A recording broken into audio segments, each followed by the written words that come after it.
Hello everyone, welcome back to another video. Hope you all are doing well. So आज है 27th of April और 30th अप्रैल को हमारा पहला पेपर है केमिस्ट्री का, बोर्ड का।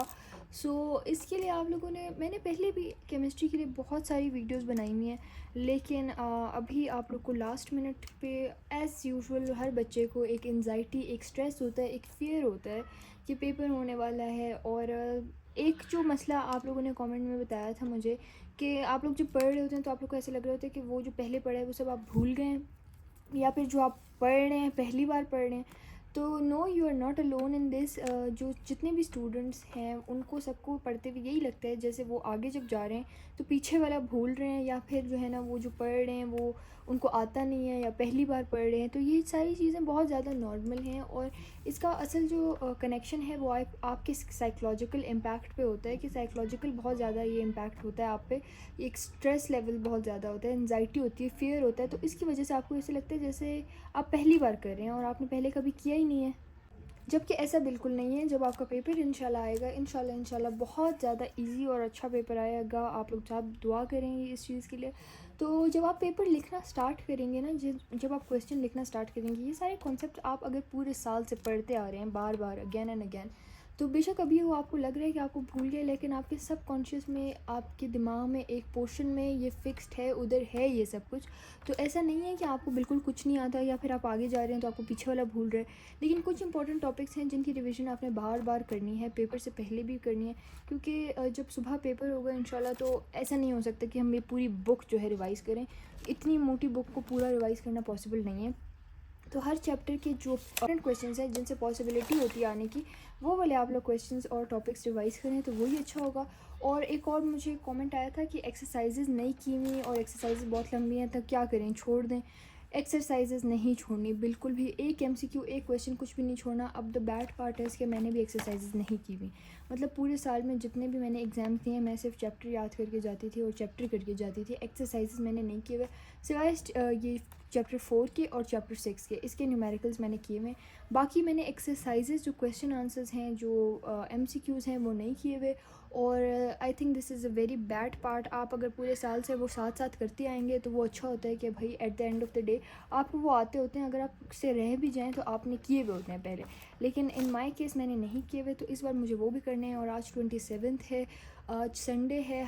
अब मेरे पास सिर्फ 2 दिन रह गए हैं, संडे मंडे, क्योंकि ट्यूसडे को मैंने सोचा था रिवीजन करूँगी। अगर नहीं हो सका तो फिर ऑब्वियसली एक्सरसाइज करनी तो है, छोड़नी किसी सूरत भी एक्सरसाइज नहीं है।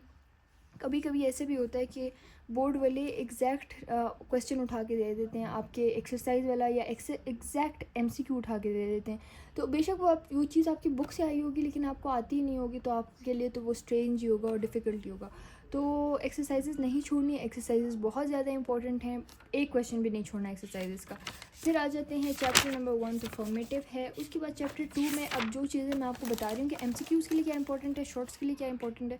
ये जो हाइड्रोजन स्पेक्ट्रम वाला क्वेश्चन है, बोहर वाला, इसमें क्वेश्चन आ सकता है शॉर्ट में कि बोहर की क्या जो है ना इन्वॉल्वमेंट थी एटॉमिक थ्योरी में, तो किस तरह से उसने फर्दर क्लैरिफाई किया स्ट्रक्चर और स्पेक्ट्रम के बारे में उसने क्या कहा था। तो ये शॉर्ट में आ सकता है। अच्छा, ये जो है ना ये जो इलेक्ट्रॉन के चार्जेस हैं और ये जो इनका कंपैरिजन है, ये आ सकते हैं। ये सारी वैल्यूज़ एमसीक्यूज़ में आ सकते हैं, या फिर अगर आसान से शॉर्ट देना हुआ तो ये आ सकता है। फिर उसके बाद बाकी ट्रेंड्स सारे मैं बार बार बोलती हूँ, ट्रेंड्स बहुत इंपॉर्टेंट हैं, शॉर्ट्स में, लॉन्ग्स में, न्यूमेरिकल्स में और एमसीक्यूज़ में। सॉरी, न्यूमेरिकल्स नहीं, एमसीक्यूज़, शॉर्ट्स एंड लॉन्ग्स, सब में ट्रेंड्स कहीं ना कहीं आते हैं। ऐसा एक भी पेपर मैंने आज तक नहीं देखा जिसमें ये ट्रेंड्स जो हैं इनके बारे में कुछ ना आया, और ट्रेंड्स आते ही आते हैं। तो ट्रेंड्स बहुत ज़्यादा इंपॉर्टेंट है, स्पेशली वो ट्रेंड्स जिसमें लिखा होता है ना कि मतलब एक स्पेसिफिक ऑर्डर नहीं है, बीच में चेंजेस हैं, वो वाले ट्रेंड्स तो ज़रूर आते हैं, क्योंकि उसमें बच्चे कंफ्यूज हो जाते हैं। ये जो हमारे पास क्वांटम नंबर्स हैं, क्वांटम नंबर्स चारों इंपॉर्टेंट हैं, शॉर्ट में आ सकते हैं या फिर लॉन्ग में भी आ सकते हैं, लेकिन ये इंपॉर्टेंट है, शॉर्ट के लिहाज से ज़रा ज़्यादा इंपॉर्टेंट है। उसके बाद हमारे पास आ जाता है, ये टॉपिक एक्सक्लूडेड है, मुझे किसी ने मैसेज किया था तो मैं ये बता दूँ, ये वाला टॉपिक एक्सक्लूडेड है। पेज नंबर 22, 2.2.2, उसके बाद हमारे पास ये चारों रूल्स आ जाते हैं इलेक्ट्रॉनिक कन्फिग्रेशन के लिए। ये चारों रूल्स इंपॉर्टेंट हैं, शॉर्ट में भी कभी कभी आ जाते हैं, लॉन्ग में भी आ सकते हैं। लॉन्ग में इस तरह से आ सकते हैं कि क्वेश्चन का एक पार्ट ये हो और कुछ और हो अगला पार्ट।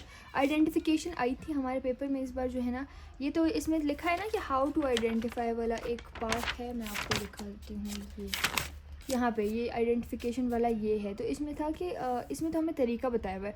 अब इस तरीके की इम्प्लीमेंटेशन पेपर में आई भी थी। उसके बाद आयनाइजेशन एनर्जी वाला जो टॉपिक है बहुत ज़्यादा इंपॉर्टेंट है फॉर लॉन्ग्स। लॉन्ग में हमेशा ये आता है, इसके ट्रेंड्स आते हैं। लॉन्ग में ना आए तो शॉर्ट में आएगा, शॉर्ट में ना आया तो एमसीक्यूज़ में तो आता ही आता है। आयनाइजेशन एनर्जी का जो गेट यहाँ से लेके 28 से लेके 30th पेज के इधर तक, ये सारे जो इसके फैक्टर्स हैं और ये सारी चीज़ें बहुत इंपॉर्टेंट हैं। लॉन्ग में एक और क्वेश्चन जो आ सकता है वो है मास स्पेक्ट्रोमेट्री। मास स्पेक्ट्रोमेट्री का बहुत अच्छा लॉन्ग बन सकता है, क्योंकि देखिए इसके वेल डिफाइंड हेडिंग्स हैं, हर चीज़ है, तो इसका बहुत ईजी सा अच्छा सा लॉन्ग बन सकता है। और अगर लॉन्ग ना भी आए तो ये वाला जो न्यूमेरिकल होता है ना, ये कभी कभार, तो ये देख लेना है आप लोगों ने। अच्छा, ये जो एन टाइप और पी टाइप वाली डोपिंग है और सब चीज़ें हैं, ये शॉर्ट में आ सकता है। उसके बाद फिर हमारे पास आ जाती है केमिकल बॉन्डिंग। केमिकल बॉन्डिंग में फैक्टर्स अफेक्टिंग जो होते हैं, फैक्टर्स और ये ट्रेंड्स एक ही चीज़ है, तो ये फैक्टर्स और ट्रेंड्स आपने बहुत अच्छे से करने हैं।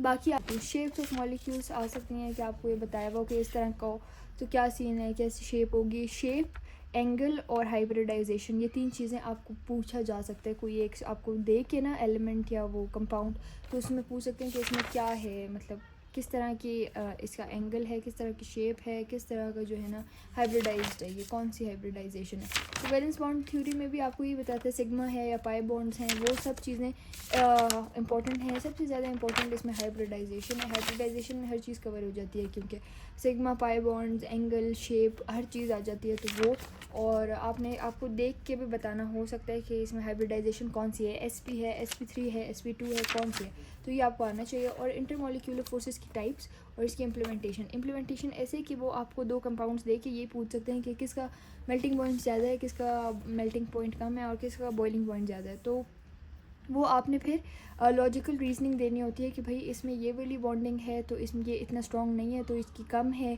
या फिर इसमें हाइड्रोजन बॉन्डिंग है तो इसकी जो है ना मेल्टिंग और बॉइलिंग पॉइंट ज़्यादा है। तो ये इस तरह आता है। और इसके जो फैक्टर्स हैं ना, ये फैक्टर्स आप लोग अच्छे से कर लें, क्योंकि ये फैक्टर्स आगे चैप्टर्स तक भी अप्लाई हो रहे हैं। फिर उसके बाद ये वाला क्वेश्चन एक हमेशा आता है कि जो है ना ice is less dense than water, why explain, तो ये शॉर्ट में आ सकता है, ये इंपॉर्टेंट है। उसके बाद फिर ये वाला, इसके बाद हमारे पास मॉलिक्यूलर ऑर्बिटल थ्योरी आ जाती है, विच इज़ रियली इंपॉर्टेंट। और इसमें ऑक्सीजन, नाइट्रोजन, फ्लोरीन, इन सब की मॉलिक्यूलर ऑर्बिटल थ्योरी, इनकी डायग्राम, ये सारा बहुत इंपॉर्टेंट है और ये लॉन्ग्स में आता है, तो इसकी प्रेपरेशन बहुत ज़्यादा इंपॉर्टेंट है, ये लॉन्ग में आता है। फिर हम आ जाते हैं चैप्टर 4। चैप्टर 4 में हमारे पास जो है ना यूजुअली न्यूमेरिकल्स आते हैं और इसके साथ साथ हमारे पास एक और क्वेश्चन आ सकता है limiting and non limiting reactants का डिफरेंस, या फिर आ सकता है थ्योरेटिकल एंड एक्चुअल रीड का डिफरेंस। तो ये दोनों आ सकता है शॉर्ट में। लॉन्ग में अगर आया भी तो इसके न्यूमेरिकल ही आएंगे और कुछ नहीं आएगा। अच्छा, उसके बाद हमारे पास आ जाता है चैप्टर 5। चैप्टर 5 में इवेपोरेशन लॉन्ग में आ सकता है। इसकी फैक्टर, अब इवेपोरेशन अगर लॉन्ग में आए it would be so easy, क्योंकि आपने डेफिनेशन लिखनी है, एक्सप्लेनेशन लिखनी है और फैक्टर्स इफेक्टिंग लिखने हैं। फिर हमारे पास वेपर प्रेशर आ जाता है। वेपर प्रेशर में भी आपने उसके इफ़ेक्ट्स और उसकी फैक्टर्स को समझना है। अगर वो आपने एक बार समझ लिया तो उसके बाद फिर आपको बहुत इजीली समझ आ जाएगा बॉइलिंग पॉइंट भी, और इनके सबके फैक्टर्स बहुत इंपॉर्टेंट हैं जो करने हैं, इनके डिफरेंसेस बहुत इंपॉर्टेंट हैं। विस्कोसिटी इंपॉर्टेंट है, सरफेस टेंशन बहुत ज़्यादा इंपॉर्टेंट है। सरफेस टेंशन से एक शॉर्ट क्वेश्चन हमेशा बनता है कि जो रेन ड्रॉप है उसका जो है ना सरफेस एरिया कम क्यों होता है, वो ड्रॉपलेट की फॉर्म में क्यों होता है, तो वो आप इसमें से आंसर दे सकते हैं। एसएलओ बेस्ड क्वेश्चन इसमें से बहुत बन सकते हैं, तो वो देख लें। और फैक्टर्स जो इफेक्टिंग है ना, फैक्टर्स इफेक्टिंग बहुत इंपॉर्टेंट है। उसके बाद फिर हमारे पास यहाँ पे आ जाते हैं टाइप्स ऑफ सॉलिड में क्रिस्टलाइन सॉलिड्स एंड अमॉर्फस में इनका डिफरेंस आ सकता है शॉर्ट में। और जो क्रिस्टलाइन सॉलिड्स की प्रॉपर्टीज़ हैं ये लॉन्ग और शॉर्ट दोनों में आ सकती हैं। इसके बाद हमारे पास चैप्टर 6 आ जाता है। इसके भी न्यूमेरिकल्स बहुत इंपॉर्टेंट हैं। इसकी असल में जो इम्पोर्टेंट टॉपिक्स हैं वो बॉन्ड हेबर साइकिल है, हेस लॉ है, इंथैल्पी है, जो सारी इंथैल्पीज़ हैं वो इंपॉर्टेंट है। स्लो और बॉर्न हेपेसाइकिल लॉन्ग्स में आ सकता है। रोल ऑफ हाइड्रेशन भी बहुत इंपॉर्टेंट है। और उसके बाद इसके फैक्टर्स आ जाते हैं हमारे पास, जो फैक्टर्स इसको इफ़ेक्ट कर रहे हैं, डायरेक्ट रिलेशन है, इन्वर्स रिलेशन है, वो सब कुछ। और हमारे पास एंट्रोपी का जो टॉपिक है वो इतना इंपॉर्टेंट है नहीं, आप लोग रीड कर लें। गिब्स फ्री एनर्जी भी इंपॉर्टेंट है, शॉर्ट या लॉन्ग में आ सकता है, लेकिन आज तक हमारे सेंटर बोर्ड प्री बोर्ड में अभी तक आया तो नहीं है। अभी तक तो आया नहीं है कभी, लेकिन आ सकता है। उसके बाद चैप्टर 7 आ जाता है। चैप्टर 7 में ये ऑर्डर्स ऑफ रिएक्शन सारे आप लोग रीड कर लें कि कौन से होते हैं। और ये वाला जो न्यूमेरिकल है ना, ये वाला बहुत इंपॉर्टेंट है, क्योंकि ये आ सकता है। अच्छा, इफेक्ट ऑफ टेम्परेचर ये इंपॉर्टेंट है लॉन्ग के लिए। और एक ये पोटेंशियल एनर्जी डायग्राम इंपॉर्टेंट है। और एक्टिवेशन एनर्जी बस रीड कर लें। ये वाली जो एक्सप्लेनेशन है ना, इसमें थोड़ा सा बताया हुआ है कि ये डिप्स क्यों हैं, तो ये पढ़ लेंगे, शॉर्ट में आ सकता है। ये कैटलिस्ट का यूज़ है, ये पढ़ लें। और बस दैट्स इट। ये इतना इंपॉर्टेंट नहीं है। असली इंपॉर्टेंट जो है वो इफेक्ट ऑफ टेम्परेचर वाला है। और हाफ़ लाइफ है, हाफ़ लाइफ भी बहुत इंपॉर्टेंट है। और इसके इसमें भी न्यूमेरिकल्स थे। तो अभी हमारे पास चैप्टर 8 आ जाता है। चैप्टर 8 में हमारे पास law of mass action important है। ये वाले जो ये फार्मूलाज हैं ये इंपॉर्टेंट हैं। Ways to recognise equilibrium is very very important, बहुत इंपॉर्टेंट है। इसका physical and chemical method. Le Chatelier बहुत इंपॉर्टेंट है। ली चैटलियर पेपर में बहुत दफ़ा आ चुका है। और ली चैटलियर की जो ये इफ़ेक्ट्स हैं वो आपने पढ़ने हैं। और हमेशा ली चैटलियर का ऐसा होता है कि ली चैटलियर के साथ जो है ना ये अमोनिया का हेबर प्रोसेस आ जाता है या फिर कॉन्टैक्ट प्रोसेस। ये दोनों बहुत इंपॉर्टेंट है, लॉन्ग्स में आते हैं। ली चैटलियर और ये दोनों, अमोनिया की सिंथेसिस और सल्फ्यूरिक एसिड की सिंथेसिस बहुत इंपॉर्टेंट है लॉन्ग के लिए, बहुत ज़्यादा इंपॉर्टेंट है। उसके बाद हमारे पास एसिड बेसिस आ जाता है। एसिड बेसिस में हमारे पास इंपॉर्टेंट जो है वो मैं आपको बताती हूँ। एसिड बेस में हमारे पास बफर सोल्यूशन इंपॉर्टेंट है, सॉल्ट हाइड्रोलिसिस इंपॉर्टेंट है, सॉलिबिलिटी, प्रोडक्ट, प्रेसिपिटेशन, रिएक्शन और कॉमन आइन इफेक्ट। ये 4 टॉपिक्स हैं, बहुत इंपॉर्टेंट है लॉन्ग शॉर्ट्स दोनों के लिए। फिर हमारे पास आगे चलते हैं। ये S block elements periodic table आप सबने पढ़ा हुआ है बहुत बार, इजी है, इतना मुश्किल नहीं है। ये ट्रेंड्स हैं, ट्रेंड्स पढ़ने, ट्रेंड्स आते हैं। और यहाँ पे ये जो आया हुआ है ना, ये जो टेबल दिया हुआ है, ये टेबल बहुत इंपॉर्टेंट है। हमारे लॉन्ग क्वेश्चन में आया था हमारे प्री बोर्ड के पेपर में। सो ये वाला टॉपिक इंपॉर्टेंट है। इसकी रिएक्शन मतलब पीरियोडिक टेबल वाले चैप्टर में 222, 223 और 224 चैप्टर जो पेजेस जो हैं, ये 3-4 पेजेस में इंपॉर्टेंट है, ये करने हैं। उसके बाद फिर हमारे पास आ जाता है चैप्टर नंबर 11 में पैन इंपॉर्टेंट है। For mechanism of formation of pan जो है ना, ये बहुत इंपॉर्टेंट टॉपिक है। फोटोकेमिकल स्मोक रीड कर लें। और बाकी ये formation of pan, reaction with NO, ये सारा जो है ना बहुत इंपॉर्टेंट है। शॉर्ट में भी आ सकता है, लॉन्ग में भी आ सकता है। यूजेस ऑफ सल्फर शॉर्ट के लिए इंपॉर्टेंट हैं। उसके बाद फिर हमारे पास आ जाता है हेलोजन में हमारे पास इन दोनों में से कोई आ सकता है। रिएक्टिविटी वाले जो हैं ये सारे रिएक्टिविटी बेस्ड हैं, ये आ सकते हैं। MCQs में आ सकते हैं, उसमें आ सकते हैं। और जो रिएक्शंस हैं वो तो इंपॉर्टेंट हैं ओवरऑल सारे। एयर पोल्यूटेंट्स आपको पूछ सकते हैं कि 5 एयर पोल्यूटेंट्स लिख लें, 6 एयर पोल्यूटेंट्स लिख लें, या फिर लॉन्ग में अगर उन्होंने इजी देना था तो दे सकते हैं। और उसके बाद फिर स्मोक के टाइप्स पूछ सकते हैं, उसके इफ़ेक्ट्स पूछ सकते हैं। ये सारा जो है ये शॉर्ट्स के लिए इंपॉर्टेंट है। इसे ड्रेन भी इंपॉर्टेंट है अगेन फॉर शॉर्ट्स। और फिर उसके बाद हमारे पास आ जाता है इन्वायरमेंटल केमिस्ट्री ऑफ वाटर। इसमें ये हमारे पास कंजर्वेशन ऑफ वाटर की जो वो हैं हमारे पास पॉइंट्स हैं, हेडिंग्स हैं, ये हमारे पास शॉर्ट में भी आ सकता है और MCQs में भी आ सकता है। लॉन्ग्स में मुश्किल है कि ये आए। और ऑर्गेनिक केमिस्ट्री पूरा का पूरा इंपॉर्टेंट है। और इसके बाद जो 15 से लेके एंड तक के चैप्टर्स हैं बहुत इंपॉर्टेंट है।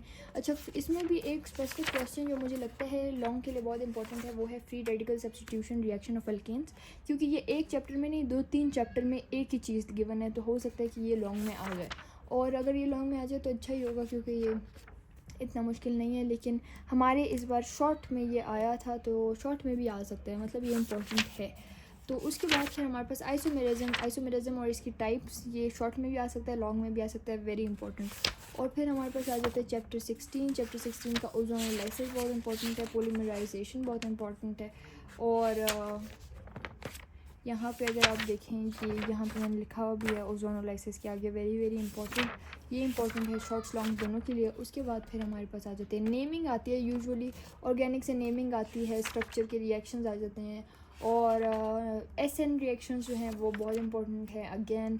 और उसके बाद फिर हमारे पास चैप्टर 18 आ जाते हैं। चैप्टर 18 में अल्कोहल की जो है ना प्रेपरेशन इंपॉर्टेंट है, टाइप्स ऑफ अल्कोहल हैं, ये सारी चीज़ें, रिएक्शन ऑफ अल्कोहल इंपॉर्टेंट हैं। और ये जो एसिडिटी ऑफ अल्कोहल जो है ये शॉर्ट में आ सकता है। और उसके बाद फिर हम चलते हैं, ये हमारे पास यहाँ पे एक क्वेश्चन था एस्टर वाला। अच्छा, hello form reaction is very extremely important, मतलब ये शॉर्ट के लिए लॉन्ग के लिए दोनों के लिए बहुत ज़्यादा इंपॉर्टेंट है। इसी तरह हमारे पास है 2,4-डाइनाइट्रोफिनाइल हाइड्रोजीन, ये भी इम्पोर्टेंट है। और ऑक्सीडेशन रिएक्शन इम्पोर्टेंट है हमारे पास, एल्डिहाइड का ऑक्सीडेशन रिएक्शन यहाँ पे गिवन है, ये रहा, ये इम्पोर्टेंट है। और उसके बाद टेस्ट जो है ना, फेलिंग टेस्ट और टॉलरेंस टेस्ट दोनों इम्पोर्टेंट हैं। और उसके बाद फिर हमारे पास ये बाय हाइड्रोलाइसिस ऑफ एस्टर बहुत इंपॉर्टेंट है, क्योंकि इसका स्पेसिफिक नेम लिखा हुआ है सेपोनिफिकेशन। और यहाँ पे इस तरह के जब नेम्स लिखे होते हैं ना, रिएक्शन के नाम जब लिखे हुए होते हैं अलग से, जैसे एस्टेरिफिकेशन, सेपोनिफिकेशन, ये बहुत इंपॉर्टेंट होते हैं, इसकी पॉसिबिलिटी बहुत ज़्यादा होती है आने की। जैसे ये रिएक्शन ऑफ विद अल्कोहल है, preparation of ester, Fischer reaction इसको कहते हैं, फिशर रिएक्शन बहुत इंपॉर्टेंट है, तो वो भी आ सकता है। और उसके बाद फिर नाइट्रोजन कंपाउंड्स हैं हमारे पास, ये तो आप लोग को पता ही है कि ऑर्गेनिक इंपॉर्टेंट है, ऑर्गेनिक में बहुत डिफरेंट चीज़ें आती हैं, तो ऑर्गेनिक हमने सही करना है। ये जो इसको अगर आप अंडरस्टैंड कर लेना तो इसमें सारे रिएक्शन से क्या बनता है, कैसे बनता है, वो सब बता देते हैं। मैकेनिज़्म हर एक का बहुत इंपॉर्टेंट है, जिन जिनका मैकेनिज़्म दिया हुआ है वो मैकेनिज़्म स्किप नहीं करना, मैकेनिज़्म आती है। और ये जो टेस्ट दिया हुआ है ना, टेस्ट नंबर 7 पेज 384 पे, दिस इज़ एक्सट्रीमली इंपॉर्टेंट, ये बहुत ज़्यादा इंपॉर्टेंट है। ये टेस्ट आप लोगों ने करना है, टेस्ट सारे बहुत इंपॉर्टेंट होते हैं, और जिनके नाम लिखे गए हैं वो रिएक्शंस भी बहुत इंपॉर्टेंट होते हैं। इसी तरह हमारे पास जो चैप्टर 21 के MCQs हैं मैंने अभी तक नहीं किए हुए, तो वो मैंने करने हैं, एक्सरसाइज पूरी करनी है। एंड आई हैव हर्ड के चैप्टर 21 की जो एक्सरसाइज है पूरी बहुत मुश्किल है, तो मैंने अभी तक नहीं की हुई है, तो लेट्स सी। अच्छा, ये जो हमारे पास है, ये इसमें आप लोगों ने पूछा था कि आपके टॉपिक्स कौन से इंक्लूडेड हैं, तो एक ये वाला पेज इंक्लूडेड है और एक ये वाला पेज इंक्लूडेड है, विच मींस 397 एंड 398, ये 2 पेजेस कर लें। और अगर आपके पास वो कंताब पब्लिशर की अगर आपके पास बुक है तो उसके पास इसके टॉपिक स्पेसिफिकली लिखे हुए हैं। SLO नंबर 7, ये वाला जो SLO है ना, ये इंक्लूडेड है। अगर आप जो है ना ये SLO ChatGPT में भी सर्च कर लें तो वो आपको वो नोट्स बना के दे देगा। So yes, this was it for the video, और I hope that this was helpful for you. और बाकी अल्लाह खैर करे, आप दुआएं करें बहुत ज़्यादा कि पेपर बहुत इजी आए, रिएक्शंस कम से कम आए। ऑर्गेनिक के असल में जो पीछे वाले चैप्टर्स हैं उनसे ज़्यादा है, लेकिन वी नो कि organic is very important. Inorganic भी मुश्किल है, लेकिन ऑर्गेनिक अगेन उसमें रिस्क बहुत ज़्यादा होता है, क्योंकि रिएक्शंस इंसान से भूल जाते हैं, कैटलिस्ट भूल जाते हैं, टेम्परेचर भूल जाता है, कोई एक चीज़ इंसान भूल जाता है। सो अल्लाह करे कि रिएक्शंस बहुत कम आए, MOT आ जाए, MOT अच्छा है। और इसी तरह के जो और बाकी हमारे पास हाइब्रिडाइजेशन है वो आ जाए, लेकिन अल्लाह करे बहुत इजी पेपर हो। और स्पेशली MCQs के लिए दुआ करें कि MCQs बहुत इजी हों, क्योंकि आप अगर देखें यहाँ पे MCQs के लिए हम इस तरह से प्रिपेयर नहीं कर रहे, तो एक्सरसाइज के MCQs ज़रूर करें। MCQs के लिए अलग से कोई ऐसी चीज़ नहीं है हमारे पास, आपके बस कॉन्सेप्ट्स क्लियर होने चाहिए, आपकी फिंगर टिप्स पे होगी हर चीज़, तो MCQs हो जाएंगे।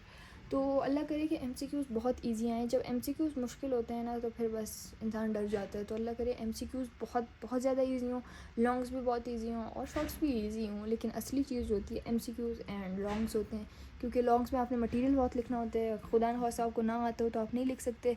और MCQs अगेन सॉलिड मार्क्स होते हैं, तो वो भी अल्लाह ना करे कि मुश्किल हों।